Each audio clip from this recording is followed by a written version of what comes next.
This is the Game Changers Experience. Deep dive conversations with leading business disruptors, Olympic athletes, celebrities, entrepreneurs, and influencers from around the world. This show will teach you insights about the winning principles in mindset, productivity, marketing, branding, entrepreneurship, business strategy, and more. Hosted by productivity authority, business strategist, former elite athlete, author, and public speaker, Adam Strong. Hello, everybody, and welcome to the Game Changers Experience. I am so excited and super pumped today, as I always am, of course, and I have an amazing guy that's on the show today. His name is Jonathan Horton, who is a two-times Olympian, two-times medalist as well, by the way. I forgot to mention that. He is the former captain of the US American gymnast team. On top of that, he is a best-selling author, which we'll talk about a little bit later on, if that's okay, Jonathan. And is also a 5-times competitor of American Ninja Warrior, which we'll have to definitely talk about that. That's all good. So listen, great to have you on the show today, Jonathan. Yeah, hey, thanks so much, Adam. Excited to have a chat with you. Definitely, man. Listen, it's interesting. I was kind of doing it. I mean, I know we had a great chat before and things like that. And we get so many different Olympians, and sports personalities on the show and that kind of stuff. But we've never had a gymnast. I have to admit, never had a gymnast. So I'm fascinated where this conversation is going to go more than anything else. Our minds aren't quite right. So let's get into this thing. So let me ask you a question, because you're in gymnastics, right? So where did kind of that come from, as in, because I know that you started your gymnastics quite early on, right back from even the age of 3, right? But when did it all kind of start from you, and why gymnastics? Yeah, so I'll tell you, the most ridiculous story of my entire career is actually how I got into the sport. So I started when I was 4, actually. And my mom tells the story the best, but I was just an ADHD kid to the max, extremely hyperactive, bouncing off the walls. I remember as a young kid climbing the door frames, swinging on the top of the door frames at the house. And it was really hard for my parents to keep control of me. Anyways, I was that kid. I used to have a backpack with a leash attached to it. And that when my mom and dad took me out, they had to have me on a leash, because if they didn't, I would just take off and do my own thing. Well, one day my mom took me shopping to a store, and she didn't have the backpack. And so, of course, she lost me. I went off and I don't know what I was doing. I was 4 years old. I was looking at toys, who knows? And so like 10 minutes goes by and she can't find me, and she's panicking. She's looking all over the store for her 4-year-old son. And I don't remember this very well, very vaguely, but the manager of the store came up to her and said, "Ma'am, calm down. I spotted your son." And he pointed to the ceiling, and there was a 25-foot support beam in the middle of the store that I wrapped my arms and legs around. I climbed it to the top. And I was just hanging out up there. I came down, didn't realize I'd done anything wrong. My mom told my dad about it that night when he got home from work. And both my parents were like, "Wow, our son is a freak." And they decided to put me in gymnastics the very next day. And to tell you the truth, they were under the assumption that I had some crazy, freakish talent. They thought I was going to be like a superstar. But to tell you the truth, I wasn't really very naturally gifted. I was just a little crazy and very hyperactive. I wasn't afraid of things. But when I started, I wasn't the prodigy that so many people think I was not the strongest. I wasn't the fastest. I'm a notoriously slow learner. But yeah, I mean, that's how I got into it. And it took many years before things started to click after that. Interesting. So started at the age of 4, right? I mean, what does a typical 4-year-old do these days? I mean, they watch TV, right? Or they might go watch, play soccer, or watch American football, or play baseball with their dad, or whatever it is. And there's you out training gymnastics, right? Doing somersaults and things like that. That's crazy, man. Yeah. And, I never played another sport. I never did another sport a day in my life. I found gymnastics, fell in love with it. And it's what I did for the next 28 years of my life. I look back now and sometimes I'm like, man, I wonder if I could have done baseball or, anything else, but I'm not a man of large stature. I'm only 5'1". So, let's see, what is that in meters? I don't know. I know, we have a lot of listeners from around the world. We use feet and inches here in the US, but I'm not tall at all. And my parents are very small. And there's no way I could have done another sport. Gymnastics was the right thing for me. Yeah, you definitely wouldn't be any good for basketball. I can assure you for that one. No, I'm terrible. I'm so bad. What was I going to say? I mean, you started at the age of 4, and then obviously, as with any sport, you go through the career ladder, as I like to call it, right? But in terms of the peak of when you were training for Beijing and London and so forth, what did a typical day look like for your training? Yeah, well, I'll give you in the hardest years of my life training for the Olympics. So when I was getting ready for Beijing, I had a 2-year stint of every morning waking up at 5 a.m., hitting the gym at 6. I would train from 6 to 8 a.m. And then since I was a college student, I would go from my first training session to my classes. Those usually finished around 1 o'clock in the afternoon. Then I went back to the gym at 1:45 and I trained until 6 to 6:30. Then I was in the business school at the University of Oklahoma. My business courses were from 7 to 9. So my day started at 5 and didn't end till 9, but then I had to go home and study. And those were the hardest 2 years of my entire life, that kind of training, 5, 6, 7 hours a day, sometimes along with school. It was brutal, but it was worth it. It's what I had to do to, be able to accomplish what I wanted to accomplish. And there were a lot of guys that were, I thought, better gymnasts than me, but they weren't willing to do that kind of schedule. You have to have a special, I'm not saying that I'm, any better than anybody else, but you have to have the right mental fortitude to be able to get through a schedule like that. And I was able to survive it when a lot of people couldn't. Wow. I mean, it's interesting. I admire people like yourself who go through rigorous amounts of training on a daily basis that make those sacrifices in order to, I suppose, in order to kind of go towards success, because success means different things to different people, right? Now, you also, what I was going to say to you is that you also captained the American team in gymnastics back in, I think it was 2008, right? 2012? So 2012 was the only year I was the captain. Yeah, okay. So that was in London, which is amazing. But as a captain, right? Tell me about that role. And I guess, what are the skills that you learned? So for me, I never felt like I was this vocal genius that can throw out the right statement at the right time to get my team fired up and like, yes, let's go. I never thought I had the right words, but what I knew I had was a work ethic that could be followed.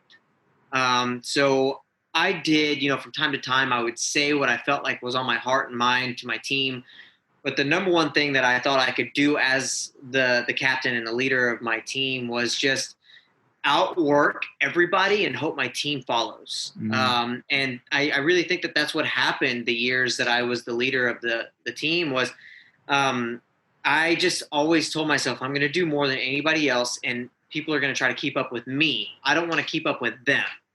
And I think that's why I was selected as the captain. My coaches and teammates saw that I had that work ethic. And I do talk a lot about my work ethic, not to try to brag, but I explain it to people all the time that I had to because I wasn't the most gifted person. I was a guy that I didn't win my first competition in gymnastics till I was almost 15 years old. Took me, a long time to kind of figure out like what made me tick in the sport, like what my niche was. And there was, like I said, there were so many people before me that were so much more gifted and talented, and I would see what they were doing and just make the decision, okay, if I want to catch them or beat them, I've got to outwork them. And that was always my attitude of, I always had this idea in my head that I'm so far behind, I'm never going to catch up, but I'm going to try. And that was the attitude that I took into my elite career also. Even when I was like the best guy in the country, I still felt like, okay, I know I just competed and became the national champion, but maybe it was a fluke. Maybe I'm still far behind everybody, and I've got to keep going. I've got to keep outworking everyone. And I think that is what carried me to the success that I had eventually on the international stage and as a leader of the team. Nice. I love that. That's a great analogy. Now, I know that gymnastics, there are different disciplines. I mean, you like the high bars. I think high bars was a favorite of yours, right? And the floor as well, which was another favorite of yours, and things like that. I mean, because of the sheer vast, should we say, in terms of disciplines, I mean, how long did it take for you to really find your feet in terms of a favorite event and I suppose focus on that particular event? How long did it take you, and kind of what were the kind of aha moments behind that? Yeah. Well, I'll tell you my favorite aha moment. I was always kind of an all-arounder, I guess you can say. I did all 6 of the men's events. My weakness was the pommel horse. I was terrible on that event, but I was able to survive it. But another event that growing up I was just awful on and didn't have a lot of hope in was high bar, which eventually became my best event. It's the event that I won a silver medal on. But the aha moment that kind of changed everything for me, there was a skill when I was 13 years old. I used to love watching gymnastics on TV. I love watching like my heroes from the 90s and early 2000s. And every competition I could watch, I was just in the zone watching it. Well, there's this guy who was doing a skill around the high bar called a Kovacs. And a Kovacs is where you swing around the bar, you let go at the apex, and you do a double backflip over the bar, and then you try to catch the bar again. It's called a released element. And so a Kovacs, when I was 13, was known as like one of the hardest skills ever to be done on high bar. And I remember watching that as a 13-year-old thinking, I have to learn one of those. And so I went into my gym to go train the next day, and I told my coach I wanted to learn a Kovacs, and he laughed at me. And he goes, John, high bar is one of your worst events, and you realize a Kovacs is the hardest skill being done today on that event. Even the best of the best guys in the world may or may not learn that skill. There's only like a handful of people that can do it. What makes you think you can do it, John? And I was like, I don't know. You swing really fast, you let go and try to flip and see if you can catch it. And so that was kind of my like hyperactive, not being afraid of anything mind kicking in. And I remember he told me not to try it, and I went and tried it anyways. And make a long story short, there's a lot of more details in here, but I ended up learning a Kovacs in 2 days, and I was the youngest person in history to ever do it. Wow, that's amazing. And so suddenly I've got this crazy skill that only the best of the best can do. I'm 13 years old. Word travels fast around the country and the world that a 13-year-old learned one. And I was like, okay, I'm going to run with this. And I learned how to do like 4 or 5 different variations of it and decided to do this crazy routine with all the variations. It took me till I was in my 20s to perfect it.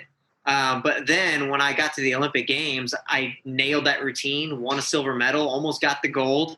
But it took just one thing, for me to discover I can do this even though other people can't. This is my niche. This is what makes me unique on this event. Right. And I never looked back. And I just took it and made everything that I could out of it.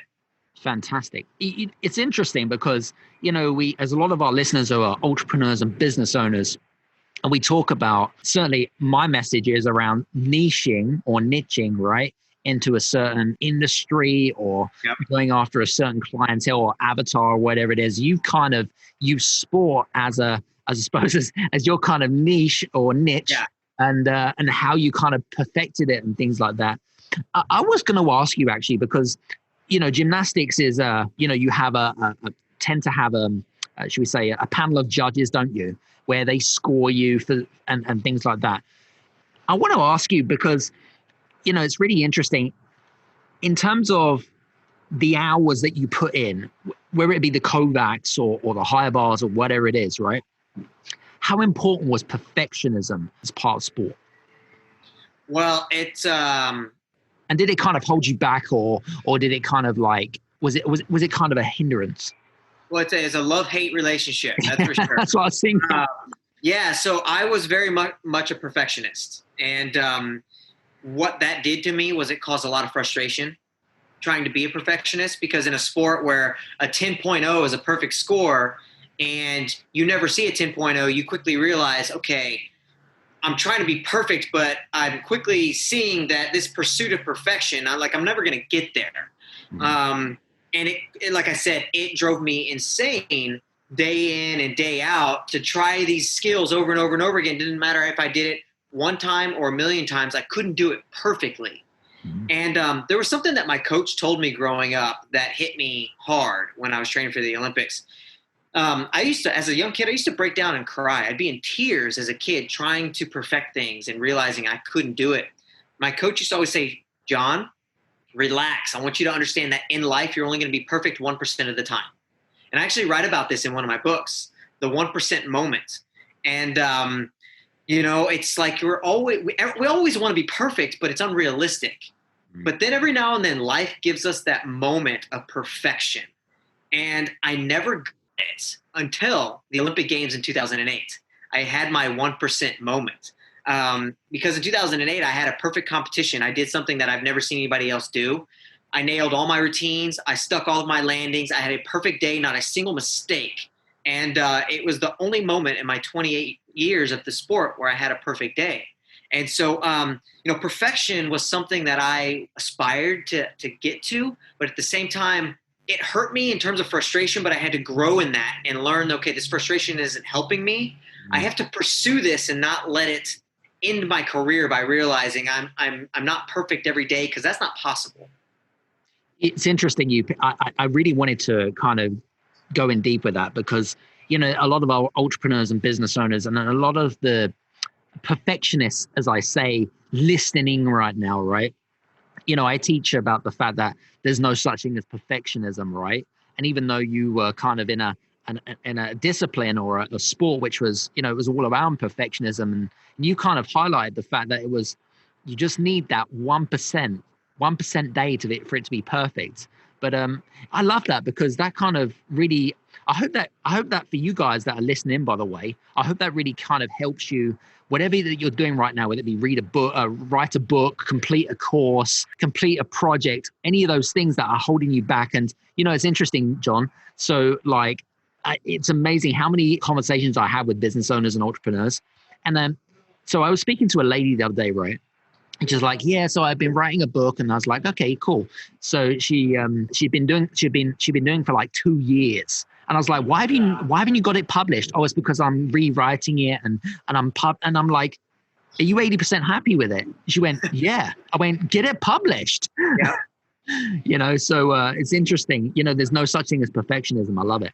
Well, and yet that kind of stuff can drive you crazy, thinking, all right, this has to be perfect, instead of, it's like you meet a lot of social media people, and what do they say? They say content is king. All you're trying to do is create content until you get that perfect content that blows up your career. And I think that's what we have to do as athletes, as entrepreneurs. For me, I had my 1% moment of perfection at the Olympics, and my career took off after that. And I can carry that moment into everything else that I do in my life. And so it's a perfect example with the book. Write the book, publish the book, get it as good as you can, but don't dwell on it too much. If you like it, get it out there and start another one. Love it. And hopefully you're going to nail it. It's just how it works. 100%. I wanted to ask you, and this is kind of, again, relevant to gymnastics, kind of going back into that, but I was always fascinated around the pressures of the sport, because, you get those petite Chinese gymnasts, by the way, I'm not being biased, by the way, by any stretch of the imagination. Yeah. You kind of, and they get younger and younger every year, and they have these petite bodies and things like that. But was there a lot of pressure in the sport, and how did you deal with that? So women's gymnastics and men's gymnastics are basically two different sports. People don't realize that, though. The women experience much different pressures than the men. Things are starting to change a little bit. Back, years ago, there was a lot of pressure on the women to be very small and thin and light. We're discovering now that kept the female gymnasts from gaining the kind of power that they should have. Because it was much more of an artistic sport years ago, where that slim, like ballerina body was really important. Not so much anymore. Now you see these very fit, strong, athletic women. So those pressures are kind of gone on the women's side. We never really had that on our side. The pressure for us is consistency. Especially in the United States. In the U.S., gymnastics isn't a very popular sport. In other parts of Europe and Asia, gymnastics is big. Like in Japan and China, it's one of the most popular sports. In the United States, truth be told, people just don't care. People don't care about. They don't care about male gymnasts. Show some love. Show some love. And so our pressure was we don't have a lot of guys that do it or make it to the elite level, but the guys that do, we have to be on our game if we want to be even in close contention with the rest of the world. So you get, a group of maybe 10 elite male gymnasts, and if we're not on our game 24/7, 365, the United States struggles. We don't have a deep pool of athletes. Okay, this guy's not on his game. Let's grab another one. Oh, let's grab another one. Like in China, they've got like hundreds of elite level male gymnasts. So the pressure is always very heavy, whether it's a big or small competition. And for me, that used to really eat me up when I was a kid. I used to always try to, I was a very anxious competitor because I wanted to do well. I wanted to have every competition, I wanted to be the next best one. And when I realized that I had to embrace that I was an anxious competitor instead of trying to eliminate that. When I finally embraced it, I was able to turn my nerves into adrenaline. But that took a long time. I didn't figure that out till I was probably 18 years old. And that's when my career really kind of took off, when I just accepted who I was and prepared for it. It's like I started making myself train nervous so that I knew how to compete nervous. And it made all the difference in the world. Interesting. Really, really, really fascinating. I was going to ask you actually, because, we mentioned earlier on about you being the team captain and things like, in fact, no, hang on a second. I want to go back to what you just talked about, which is how important as an athlete was you mentioned about getting in the zone. What does getting in the zone mean to you, and how can a lot of our listeners get in their zones? Getting in the zone to me is simple. You take any distraction, all distractions, and you eliminate them from your life for the moment that is important, that you're up against. So I did that so much so that when I was at the Olympics, I wouldn't talk to my parents. I wouldn't talk to my fiance at the time. She's now my wife. I was there with my 5 other teammates, and there was nothing else that existed in the world. I had a mission, and I had to accomplish that mission. And so it didn't matter what was going on back home. It didn't matter what was going on around me or any distractions in the Olympic Village or whether I felt like I was hungry or not. Like I just blocked it all out of my brain. Didn't matter that there were 40,000 people in the arena and 1 billion people around the world watching. I was there one skill at a time, one routine at a time, to do what I had trained my whole life to do. And I think that that's what being in the zone is it doesn't, you have to take all of the things that can sometimes weigh us down and go, okay, for this one moment, I have to just wipe it away, focus on what I've been training for my whole life. Yeah, it's fascinating. I love that analogy, by the way, because if you're a speaker or you're a business consultant, whatever it is that, in terms of your business, I think what you've described there, John, is an amazing analogy about getting in the zone, because I'm a real big fan of it myself. I mean, I practice it a lot of the time and that kind of stuff. You just have to block out those distractions, man. There's so much going on in the world, right? It's hard to do. It's very hard to do. I mean, it's easier said than done. It's something that you have to practice. And there was a sign at the United States Olympic Training Center. Right when you walk into the gymnastics facility, there's a sign above the gym. Very simple. Says, if you're going to be in the gym, be in the gym. That's all it says. And it's one of my favorite signs in the world, because it all that means is when you're here, there's nothing else that matters. Like, you are here to focus and train and compete for Team USA. And I always remembered that, and I still remember it now. When I'm working, if I'm working on a project, if I'm writing a book, when I set aside 30 minutes to an hour to whatever I'm doing, Like, if I'm going to do that, I'm going to do that. Like, I'm not going to do anything else. I'm not going to be distracted. And it's just a really valuable lesson that I think we can all take, because it's so easy today to jump on Twitter or Facebook or Instagram, social media, start reading the news. And suddenly, next thing you know, 3 hours later, you've accomplished nothing. And so we have to be able to block out the distractions in the world. And it takes work. That's hard to do. 100%, man. I totally agree. In turn, because 28 years, long time, right? Long career, big career, and that kind of stuff. Were there any, I suppose, high or lows, high points and low points of your career, and how did you kind of deal with it? Oh man, I'm the most successful failure in the history of USA men's gymnastics. That's my self-proclaimed title that I've given myself. But a lot of people say, yeah, he is the most successful failure ever.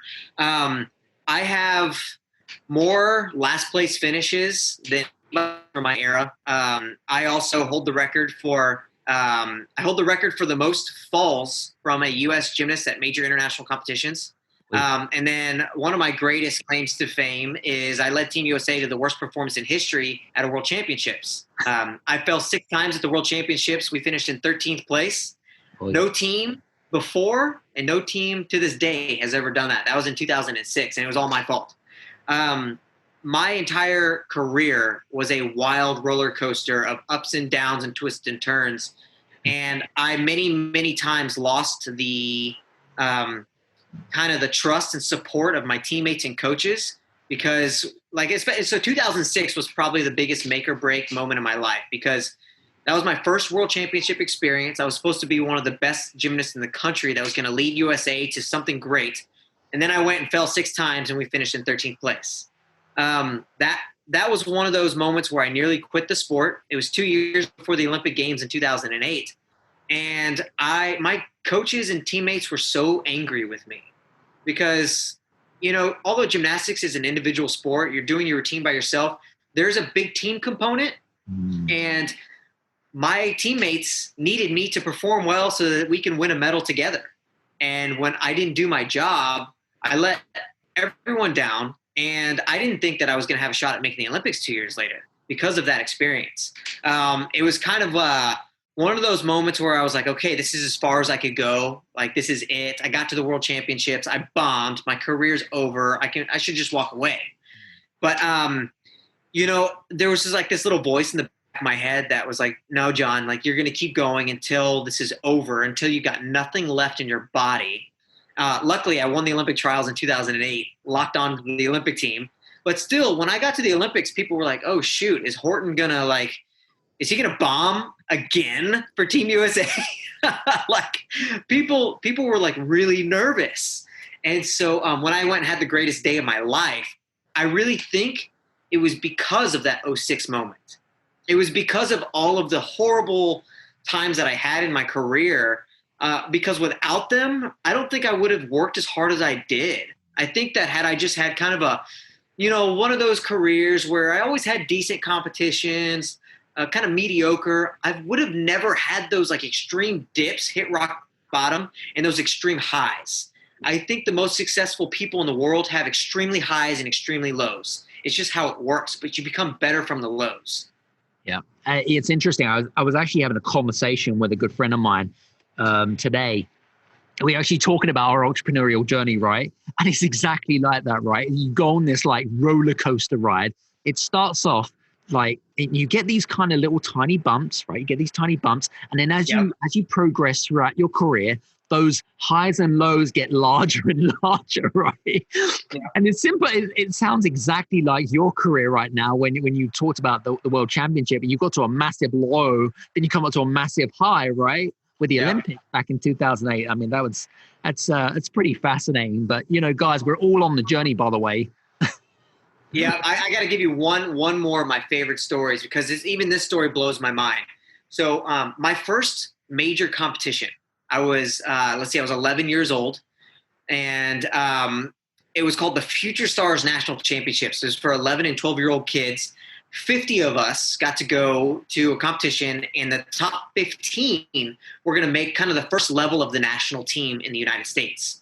And I was super excited to be there. Definitely thought I had a shot at being in the top 15. Well, performed on my first 5 events, and I was in the top 10 going into the final routine, which was pommel horse. I told you pommel horse was my worst event. So my coach told me I was in the top 10, one routine to go. I ended up going to the pommel horse. I fell 6 times, kind of like at the World Championships, fell 6 times, but on one event, I scored a 1.9 out of a 10. And because of that final routine, I finished in dead last. I got 50th place in my first big competition. But the craziest part of this story, out of all 50 of those kids, only one of them eventually went to the Olympics twice and won 2 medals. And that was the kid that started in dead last. So I always tell people, I began my career the worst kid in the country, and I finished my career the second best gymnast in the world. And so it was, again, just another kind of picture of what my sporting career was like and what I think so many entrepreneurial journeys are. I've met so many entrepreneurs that they quit after the first year because they're still at rock bottom. They want to be successful, but they don't give themselves a shot to come out of that rock bottom. They don't stick with it long enough to see what they're capable of. You've got to give yourself enough time in it to recognize the possibilities. Yeah. If you don't stick in it long enough, you don't get to see the possibilities. And that's what I was fortunate enough to do in gymnastics. I started in the last place, but I was like, oh, well, screw it. I'm going to keep going anyways. And eventually I became an Olympian. So I think I tell that story to a lot of entrepreneurs, and I see the light bulb go off as I'm saying it. I think it's fantastic. I mean, it's interesting, right? What's interesting, it's a bit like being in a boxing ring, right? And the more times you get hit, right, the more times you go to the ground, it's when you get up and then you keep getting up and you keep getting up, right? It's exactly the same thing, right? Yeah, no, absolutely. And eventually you get up and you take a swing and you get a good hit on the other guy, and they drop and you gain momentum. So I love that analogy. It's all about waiting to find your momentum, and everyone can find it if they stick with it long enough. Again, it's a mental fortitude. It's a tenacity to keep moving forward. Yeah, totally agree, man. I was going to say, you've got a best-selling book. Tell us about your best-selling book, and there were 5 key takeaways that within that book. What was the title of the book again? So I have 2 of them, actually. I'll tell you about the first one. The first book is called If I Had Known. Right after I retired, I had a guy from Sports Illustrated called me, wanted to interview me and ask me about my career. And he asked me at the end of the interview, he said, so John, if you could go back and start your career over, what do you know now that you wish you had known then that you would tell yourself? Right. And I was like, that sounds like a great idea for a book. So I actually started writing all of these things that I wish that I could have told my younger self. And so I wrote that. It's really just for ambitious younger people. If you're an athlete, that's what that book's for. My second book is my autobiography. It's like my whole life story from start to now, how I got into gymnastics, a bunch of little stories here and there, how I met my wife, what college was like, what American Ninja Warrior is like. So just kind of detailed stuff about me. That one was way harder to write, by the way. Anytime you try to put your life down on paper, it's really challenging, and I discovered that. But the second book is called Falling Forward: How an Ordinary Kid Failed His Way to His Olympic Journey, to his Olympic Dream. And so had a blast writing it. It sold really well in the gymnastics community. I've had some entrepreneurs pick it up and say they got a lot out of it. So I don't know if I'm going to write any more. That took a lot out of me. I wrote 2 books in 2 years. But we'll see. Maybe I just need a break and I'll write another one. That's impressive, man. I love that. By the way, I know that you mentioned American Ninja Warrior. I watched that program so many times, and I just think to myself, where are these people coming from? They're like Spider-Man or Spider-Women. I'm like, how did you get into that? I mean, was that like after your gymnastics career, you're like, oh, okay, I'm just going to go and participate in American Ninja Warrior because they just fancy it? No, actually, back in 2013, after my second Olympics, I'd always been a fan of the show. I watched it religiously, just loved it. But I'll tell you the honest truth. I watched it very arrogantly. I was so arrogant and cocky, thinking these people are awful. How are they falling on these things? That's insane. If I ever got on that show, I'd win the $1 million grand prize, no problem. And my wife always was like, okay, so go do it. And I was like, okay, fine, I am going to do it. So I applied for the show and I got on, and I took the hugest piece of humble pie my first year on the show. because I got on, and what's really ironic is I fell on an obstacle, the 5th obstacle on the course, called the ring toss. And at that very moment, I was the 7th best gymnast in the world on the rings. And so just awful. So I couldn't believe I went down. But then I was super determined to come back and keep giving it a shot. So now 5 years later, about to go into my 6th season. It's so much harder than I could have ever imagined. These athletes on the show are incredible. They train hard. And anybody that watches it, that thinks that looks crazy hard, you're right. It is. I was going to say to you, the training must be very different for American Ninja Warrior compared to the gymnastics side of stuff, right? Because there must be a lot of strength and balance and agility and things like that, right? Yeah, so a lot of the same skills that you need in gymnastics are also required in Ninja Warrior, which I think is one of the reasons that I have had some success. But the big difference to me is the mental approach to Ninja Warrior. The thing that you can't do, like in gymnastics, you create a routine and you train the routine, you do it over and over and over again, and then you just have to go compete and hope you don't make a mental mistake. In Ninja Warrior, we don't know what the course is going to be. We're not allowed to practice on it. And what we see on TV is our first time trying it. Wow. And so you step up at the start of the obstacle course, and it's like, okay, never done any of this. I know I'm in good shape. I know I've got good endurance. I've got good balance, but I have no idea if that's going to actually work on this course. And for me, the big challenge is when I don't know what I'm up against, I tend to hold back a little bit. The best competitors on the show are the ones that go, forget it. If I fall, I fall. I'm just going to go all out. Right. And that's really kind of helped me, kind of look at things different in my life, especially Ninja Warrior. I've learned that, okay, I don't know what I'm up against, but if I hold back, I know I'm going to fall. And I've learned it's just a completely different mental approach, but it's very different than gymnastics, but it's a blast. I love it. It's interesting because with gymnastics, you talked about perfectionism, the love and hate relationship, but then Ninja Warrior is like, well, you have to throw perfectionism out the window completely because you just don't know what you're actually getting yourself in for, right? Yeah, no, totally. And there's no judges in Ninja Warrior. That all I have to do is get from one end of the course to the next. And so it's just like, all right, you've got an obstacle in front of you. Doesn't matter how you get through it. You just got to get through it. It doesn't matter. And, it's just a totally different mental game than gymnastics. And so it's, I don't even know how to explain like what goes through my brain at this point when I'm up there, but I'm just like, all right, I'm going to go as fast as I can. I'm going to attack this obstacle. I know that I have to throw myself from this side to this side. I don't know how far that is. It could be 5 feet, could be 10 feet, could be 15, but I'm just going to go big. And it's like you either go big or you land in the water. It's 50-50 shot. You might as well go big. I think that show was, did you ever watch a show called Endurance? Did you ever watch that? I don't think I've heard of Endurance. Okay, Endurance is basically it's Japanese, right? And they have these different obstacles. So they'll have 100, 200 people start off at the starting line.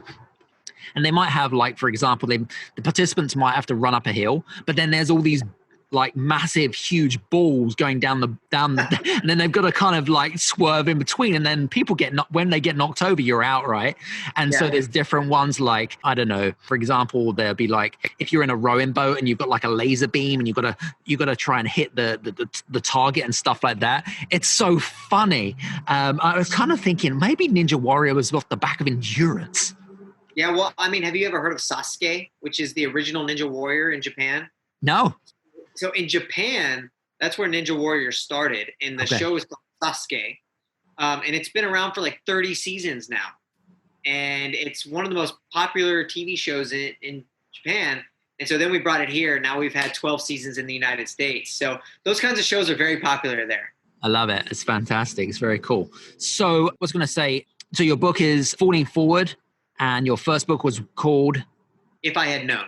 if I had known. That's cool. So guys, listen up, right? I hope that you've enjoyed some of our conversations, by the way, between me and John. And I hope that you've taken some great takeaways for you in your business and, in your entrepreneurial journey. Hey, John, I just want to say thank you so much for being on the show. This has been so awesome listening into your stories. Yeah, totally. And thank you so much. And for anybody that is listening, if you're interested in following on social media, or if you ever want to reach out to me, my Instagram platform is jhorton11, jhorton11. Please send me a direct message. I'd love to connect with anybody that has any questions.